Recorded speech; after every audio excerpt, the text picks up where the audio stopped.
media online dan elektronik.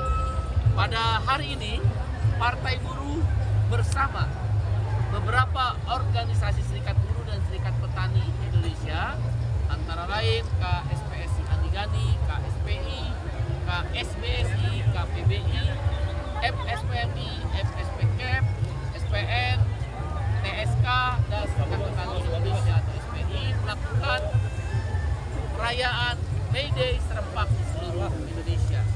Ada 320 kabupaten kota yang merayakan May Day di bawah koordinasi Partai Buruh dan serikat-serikat buruh yang saya sebutkan tadi.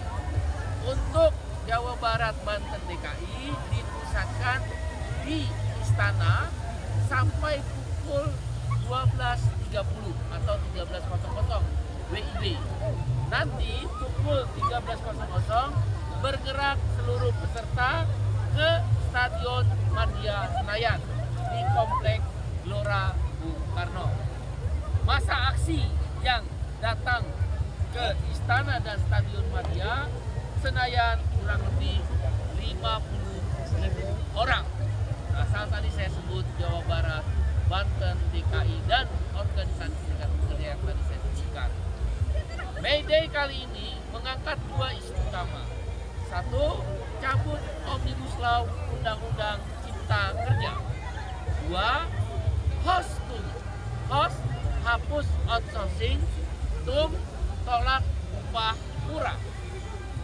Keberadaan Omnibus Law Undang-Undang Cipta Kerja dalam 5 tahun terakhir mengakibatkan daya beli buruh turun 30%. Inflasi tahun ini 2,8%, naik upah di kota-kota industri hanya 1,58%.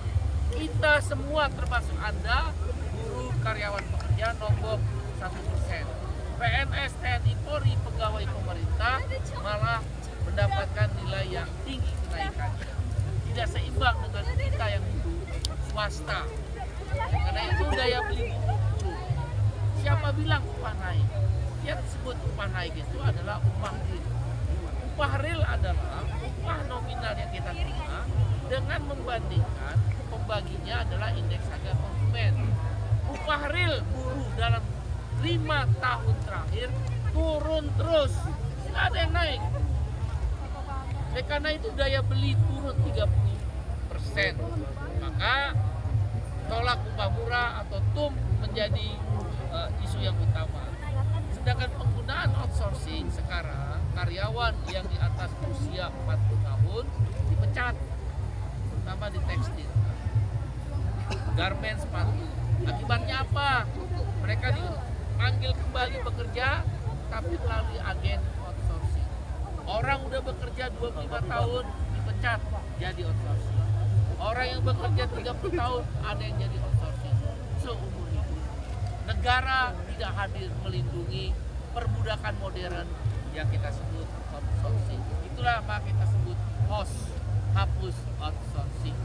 HOSTUM. Untuk Omnibus Law Undang-Undang Cipta Kerja ada 9 poin. 1. Upah murah. 2. Outsourcing seumur hidup. 3. Karyawan kontrak tanpa periode mengakibatkan seumur hidup. 4. Pesangon kita murah. Sekarang pesangon orang yang dipecat itu murah. 5. Pemecatan atau PHK gampang. Bahasa pemerintah easy hiring, easy firing. Mudah memecat, mudah merekrut. Terus buat apa ada negara tidak melindungi kita bisa bekerja sebagai karyawan kita? Yang keenam, cuti panjang dihapuskan selama 2 bulan setelah kita bekerja 6 tahun. Pengaturan cuti haid yang ke-7 dan cuti hamil tidak ada jaminan untuk mendapatkan upah. Perempuan, pekerja perempuan termasuk kamu yang menjadi jurnalis perempuan, kalau kerja cuti haid, cuti hamil belum tentu dapat upah dibayar karena tidak ada jaminan. Yang ke-8, tenaga kerja asing merajalela. Lihat di Morowali, lihat di Konawe, lihat di Pandeglang, semua TKA Cina, unskilled workers sudah bekerja. Kemudian yang terakhir adalah sanksi pidana yang banyak dihapuskan. Karena itu dalam kesempatan May Day kali ini kembali mengulang, karena pemerintah terus mengulang kebijakan yang tidak pro pada buruh. Dalam 5 tahun terakhir tidak pro kepada buruh. Omnibus Law Undang-Undang Cipta Kerja yang sedang digugat di Mahkamah Konstitusi, kita minta dicabut oleh MK. Marwah MK ditentukan oleh Omnibus Law Undang-Undang Cipta Kerja. Itulah yang disuarakan oleh Partai Buruh dan organisasi Serikat Buruh, Serikat Petani pada kesempatan ini. Aksi ini juga di Bandung, Serang, Surabaya, Semarang, Banjarmasin, Gorontalo, Batam, ya ada juga yang di Mimika, Papua Tengah, ada juga yang di Papua dan pegunungan di Nabire, di Tolikara, dan beberapa daerah-daerah lainnya seperti di Ternate juga ada, di Ambon juga ada. Karena itu ini akan meluas.